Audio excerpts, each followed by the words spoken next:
bem-vindos ao canal Let's Play a Book, um canal de leitura de diversos livros e histórias, capítulo por capítulo, para aquelas pessoas que não têm acesso às suas histórias e querem conhecê-las, ou para aqueles que já as conhecem e querem ouvi-las novamente.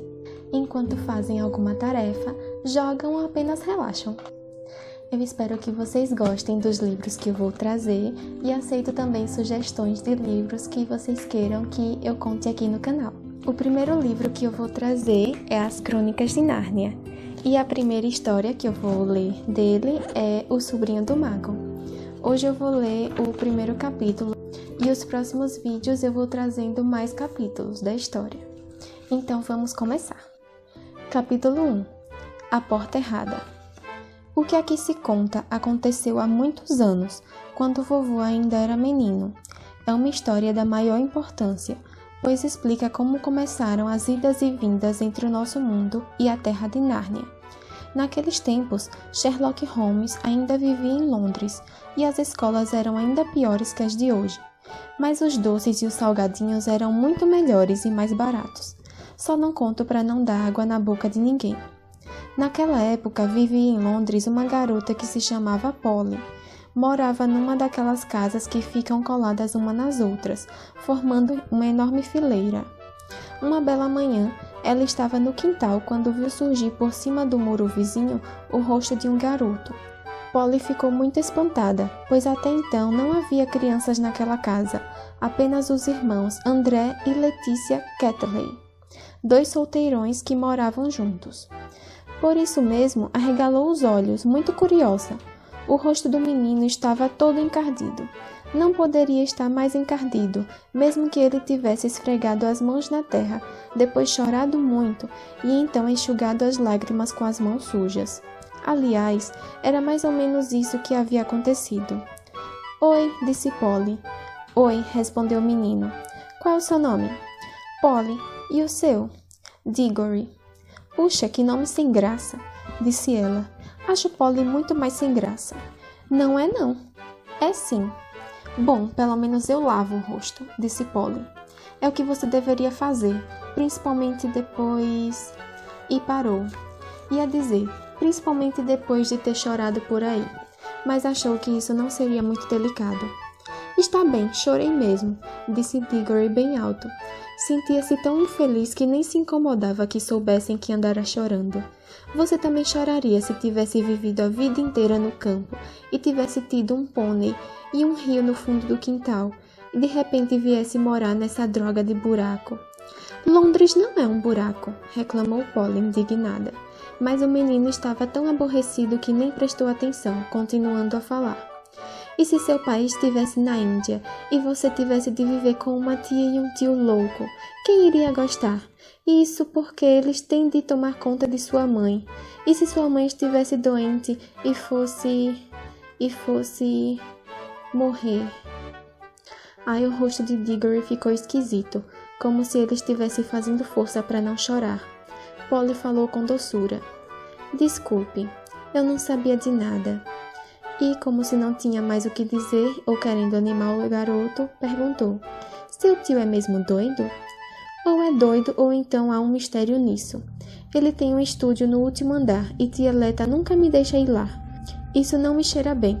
Tem mais. Sempre que ele quer me falar alguma coisa na hora do jantar, ela não deixa, dizendo, não aborreça o menino, André.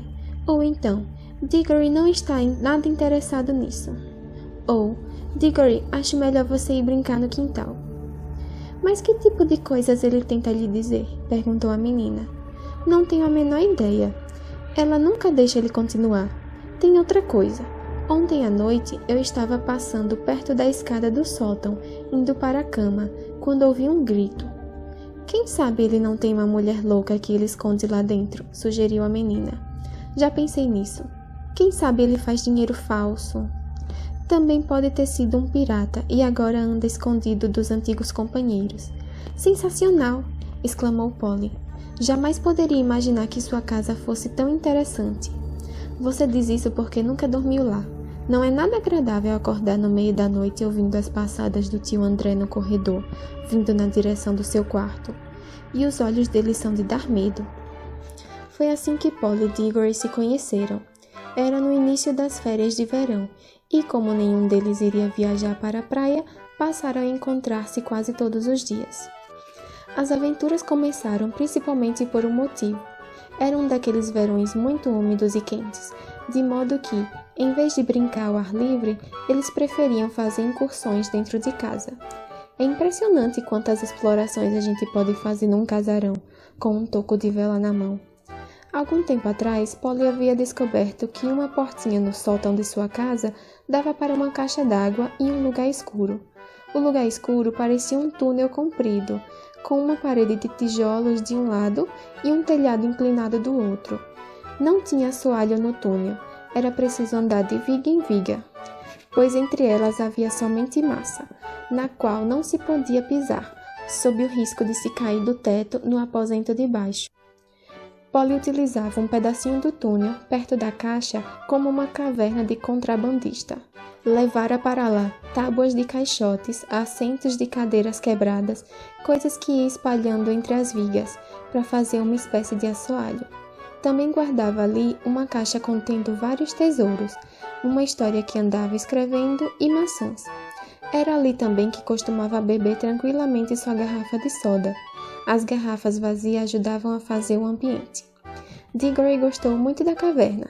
Ela não lhe mostrou a história, mas estava mais interessada em prosseguir nas explorações. "Olha aqui", disse ele, "até onde vai este túnel? Ele para onde termina a sua casa?" "Não", continua, "só não sei até onde." "Quer dizer então que poderíamos andar por cima de todas as casas do quarteirão?" "Poderíamos." "Não, podemos." "Hein? Podemos até entrar numa outra casa." "Ah, é? E acabar na cadeia como ladrão. Não conte comigo." "Não seja tão espertinho. Eu só estava pensando na casa depois da sua." "Que tem a casa depois da minha?" "Está vazia.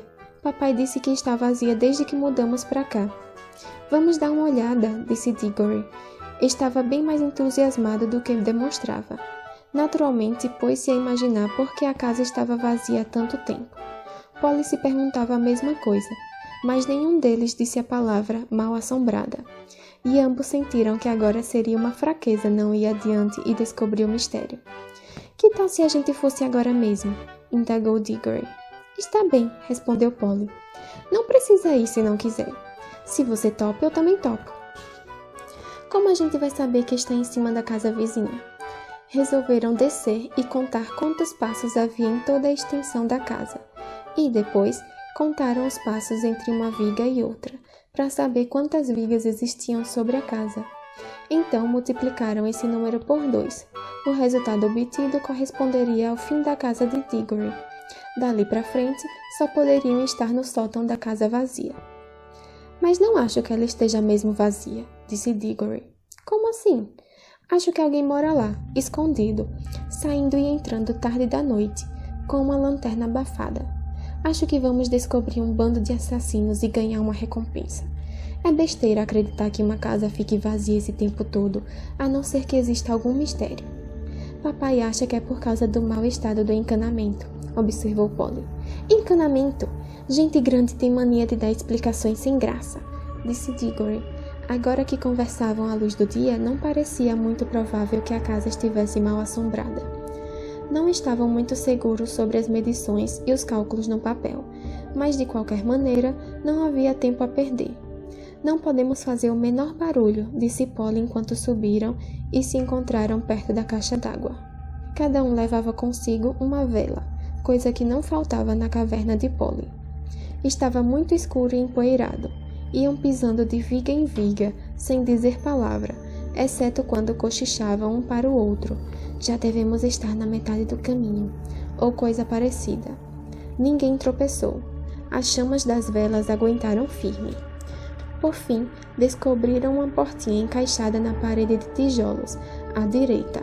Não havia maçaneta deste lado, mas havia um pegador, como se vê às vezes na parte interna da porta de um armário.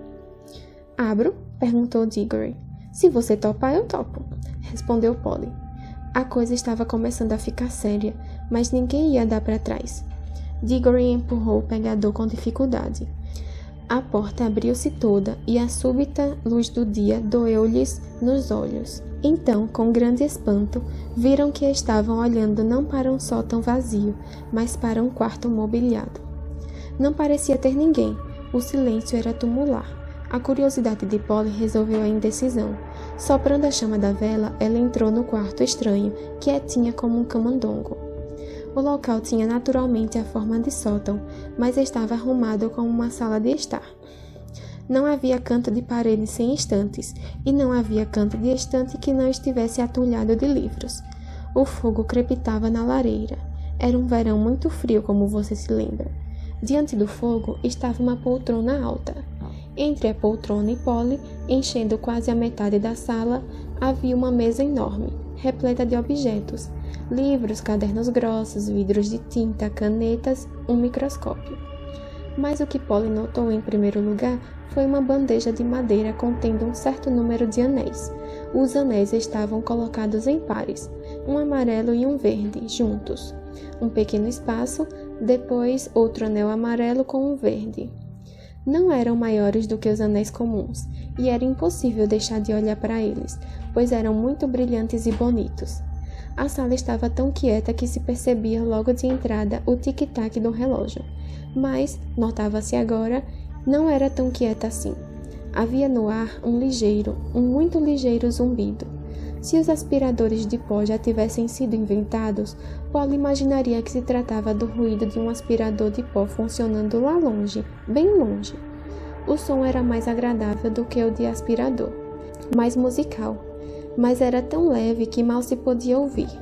"Tudo bem", disse Polly, "não tem ninguém aqui." Ela passou a cochichar. Diggory também entrou, piscando o olho, sujo para valer. Polly também não estava nada limpa. "Não estou gostando disso", falou Diggory.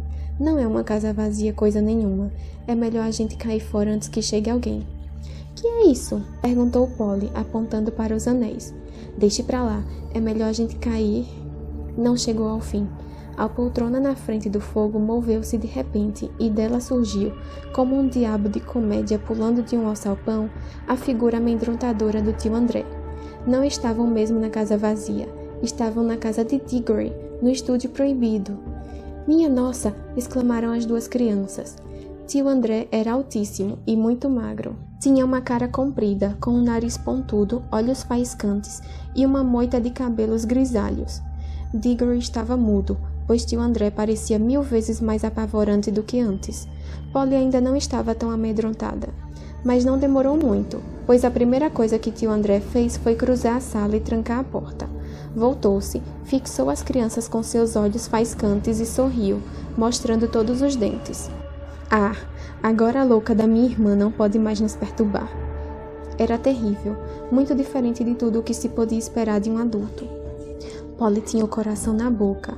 Ela e Diggory começaram a caminhar na direção da portinhola por onde haviam entrado. Tio André foi mais ligeiro, fechando também essa passagem.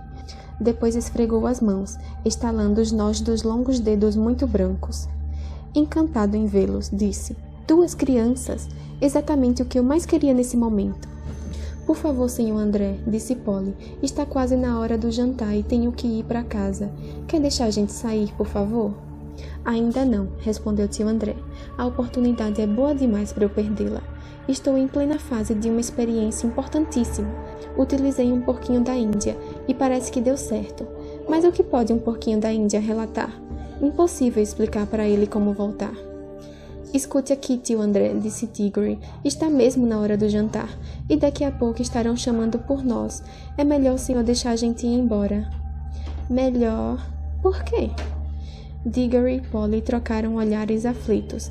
Não ousavam dizer coisa alguma, mas os olhares significavam o seguinte: "Que coisa pavorosa!" E também: "Vamos ver se damos um jeito."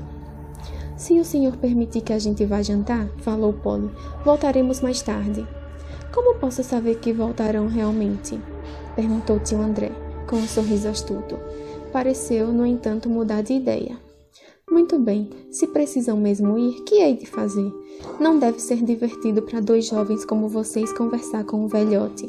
Deu um suspiro e continuou: "Vocês não podem imaginar como me sinto sozinho às vezes. Podem ir jantar, meus filhos." Mas antes quero lhes dar um presente.